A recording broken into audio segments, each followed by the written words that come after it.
राम प्यारी सुबह से परेशान घूम रही है। आजकल उसके पति की दूध जलेबी की दुकान ठप पड़ी है। वहीं पीपल के नीचे रामू की दुकान के लड्डू ज़्यादा बिकने लगे हैं। लोग अब इधर का रुख कम ही करते हैं। दुलारी की परेशानी थोड़ी अलग है। उसका बेरोजगार शराबी पति और झगड़ालू सास उसकी सारी कमाई हड़प जाते हैं। बदले में मिलती है उसे सिर्फ गालियाँ। बड़ी बड़ी कोठियों में से उसे कुछ रुपए ऊपरी काम के भी मिल जाते हैं, जिसे वह घर वालों की नज़र में आने नहीं देती है और छिपकर अपने शौक़ पूरे करती है।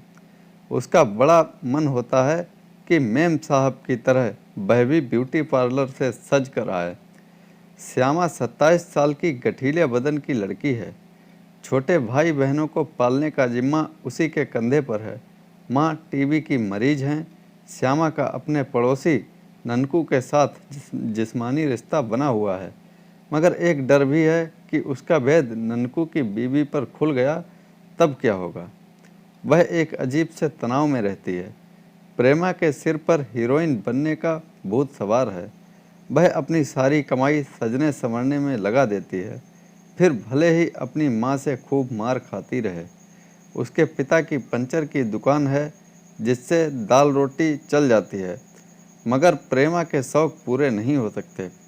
इसी के चलते उसने स्कूल में आया का काम पकड़ रखा है। इस छोटी सी बस्ती में ज़्यादातर मजदूर, मिस्त्री और घरेलू कामगारों के परिवार हैं।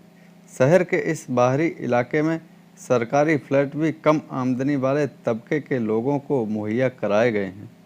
उन्हीं के साथ लगी हुई ज़मीन पर गैर कानूनी कब्जा कर झुग्गी झोपड़ियाँ भी बड़ी तादाद में बन गई हैं। यहाँ चारों तरफ हमेशा चिल्ल पाँव मची रहती है। कभी सरकारी नल पर पानी का झगड़ा, कभी बच्चों का खेल, तो कभी नाजायज रिश्तों की सच्ची झूठी घटना, पर औरत की मारपीट का तमाशा चलता रहता है। सभी लोगों का यही मनोरंजन का साधन है। क्या सोच रही हो तुम? जरा इधर टेलीविज़न तो देखो। आजकल कई जगह औरतों की चोटियां कट रही हैं। लगता है किसी भूत प्रेत का साया है। तुम जरा सब औरतों को सावधान कर दो कि सभी अपने घर के बाहर नींबू मिर्च, नीम की पत्तियां टांग दें। खिलावन टेलीविज़न पर आंखें गड़ाए हुए राम प्यारी से बोला। यह सब छोड़ो और अपने फ़ायदे की सोचो। हमें क्या फ़ायदा हो सकता है? राम प्यारी ने पूछा। उसका दिमाग इन सब खुराफातों में तेज़ी से चलता है। देखो, इस बस्ती में कोई नीम का पेड़ तो है ही नहीं। मैं पहले पास के गांव से नीम की टहनियाँ ले आकर आता हूँ। तब तक तुम 20-25 नींबू मिर्च की माला बनाओ। हम नीम की टहनी के साथ ये मालाएं बेचकर कुछ कमाई कर लेंगे। अच्छा रुको, अभी किसी से कुछ मत कहना। जब तक खिलावन बस्ती में लौटा, हाहाकार मच चुका था। वह सीधे अपने घर भागा तो देखा कि राम प्यारी ने नींबू मिर्च की मालाओं का ढेर बना रखा है। खिलावन ने नीम की छोटी छोटी टहनियों से भरा झोला पटकते हुए कहा, तुम यहाँ बैठी हो, पता भी है कि बाहर क्या चल रहा है। तुम बिल्कुल भी चिंता मत करो। अब फटाफट नीम की टहनियों को अलग कर नींबू मिर्च की माला के साथ बांधते जाओ और एक अपने दरवाजे पर टांग दो और बाकी दुकान पर रखो। और हाँ, जलेबी का सामान भी दोगुना तैयार करना पड़ेगा कल से। राम प्यारी इत्मीनान से बोली, तुम्हें तो कुछ पता नहीं है। बाहर टेलीविज़न वाले, पुलिस वाले सब जमा हैं। पता नहीं क्या चल रहा है उधर, और तुम्हें जलेबी बनाने की पड़ी है। खिलावन घबरा कर बोला, तुम चिंता मत करो, यहाँ भी चोटी कट गई है रदिया की। अरे वही जो पिछली गली में रहती है। क्या तुम्हें डर नहीं लग रहा है? तुम्हारी चोटी भी कट सकती है। अब क्या करें? चुप रहो। उसकी चोटी तो मैंने ही काटी है, और वह कालू ओझा है ना, उससे मिलकर भी आ गई हूँ। मैंने सारी बातें तय कर ली हैं। राम प्यारी ने कहा। तुमने क्यों काटी? क्या तुझ पर भी भूत चढ़ गया था? खिलावन बोला। जब चोटी कटेगी तभी तो ये लोग नींबू मिर्च की माला लेने दौड़ेंगे। तुझे तो पता ही है कि रदिया को तो वैसे भी जब तब चक्कर आते रहते हैं। अभी जब मैं थोड़ी देर पहले दुकान पर लहसुन लेने गई थी तो उसका दरवाज़ा खुला देख अंदर चली गई। घर के अंदर वह बेहोश पड़ी थी। मैंने भी आओ देखा न ताओ, उसके बाल काट कर चलती बनी। किसी ने देखा तो नहीं तुझे? नहीं, अगर कोई देख भी लेता तो मैंने सोच रखा था कि कह दूंगी इसके बाल काट लेती हूँ, नहीं तो भूत परेशान करेगा। अच्छा हुआ किसी ने देखा ही नहीं। तो फिर तू ओझा के पास क्यों गई थी? खिलावन ने हैरानी से पूछा। सेटिंग करने। अभी ओझा झाड़ फूंक करेगा और उसको एक दोना जलेबी खिलाने को और 1 किलो मजार पर चढ़ाने को भी बोलेगा। फिर देखना, कल से सब लोग जलेबी खाएंगे भी और चढ़ाएंगे भी। मैं अभी आई, रुको, तुम कहीं मत जाओ, मैं अभी बाहर जाकर देख कर आता हूँ।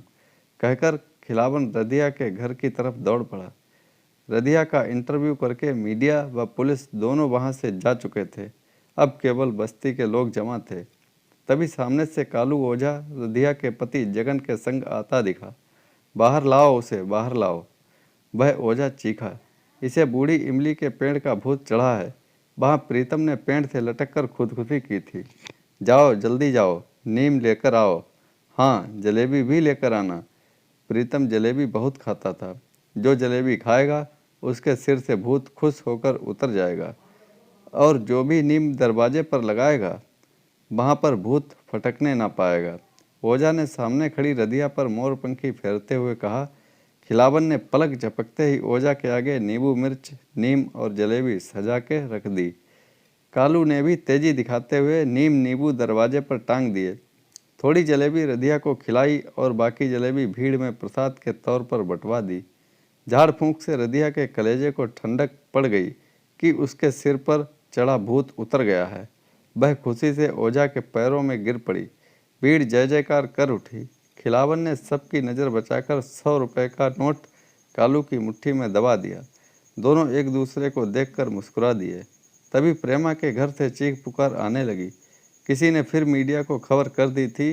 वे थोड़ी देर पहले ही अपना मोबाइल नंबर बांट गए थे। पुलिस से पहले मीडिया वाले पहुंच गए थे। प्रेमा अपनी कटी चुटिया दिखाकर पूरे फिल्मी अंदाज में बखान कर रही थी। उसने चीख पुकार मचाकर भूत को अपने पीछे से दबोचने और फिर अपने बेहोश होने की बात कह दी। लोगों में डर बैठ गया। जितने मुंह उतनी बातें। मगर प्रेमा मन ही मन खुश थी। आज उसका टेलीविज़न पर आने का सपना जो पूरा हो गया था। दूसरे दिन दुलारी के चीखने चिल्लाने की आवाज़ के साथ सबकी भीड़ उसके घर के आगे जमा हो गई। उसकी चुटिया भी कट चुकी थी। वह अपने टेढ़े मेढ़े ढंग से कटे बालों को दिखाकर खूब चीखी चिल्लाई। फिर बाल सेट कराने के लिए ब्यूटी पार्लर चली गई। मगर जब श्यामा को अपनी चोटी कटी हुई मिली तो उसने सारा दोस्त ननकू की बीवी पर मढ़ दिया और उसे चुड़ैल घोषित कर मारने दौड़ पड़ी। वहाँ बड़ा बवाल मच गया। पूरी बस्ती 2 हिस्सों में बट गई। आधे दुलारी की तरफ, आधे ननकू की बीवी की तरफ। ईंट पत्थर सब चल रहे थे। पुलिस को बीच बचाव करना पड़ा। 2 सिपाहियों की ड्यूटी चोटी कटवा भूत को पकड़ने के लिए लगा दी गई। राम प्यारी अब खुश थी कि उसकी जलेबी की दुकान चल निकली है। प्रेमा, श्यामा, दुलारी सभी आजकल अपने अंदर एक अलग ही खुशी महसूस कर रही थीं। लेकिन खिलावन तनाव में था कि राम प्यारी अगर पकड़ी गई तो क्या होगा। उसने डरते डरते उससे कहा, तुम चुटिया काटने का काम बंद कर दो, मुझे बहुत डर लग रहा है। कहीं तुम्हें किसी ने पकड़ लिया तो चुड़ैल जानकर जान से ही मार देंगे। मगर मैंने तो रदिया के सिवा किसी के भी बाल नहीं काटे। मुझे अब दुकान और घर से फुर्सत ही कहाँ मिलती है कि मैं लोगों के घरों में घूमती फिरूं। राम प्यारी ने शान से कहा। तो फिर बाकी लोगों के बाल किसने काटे?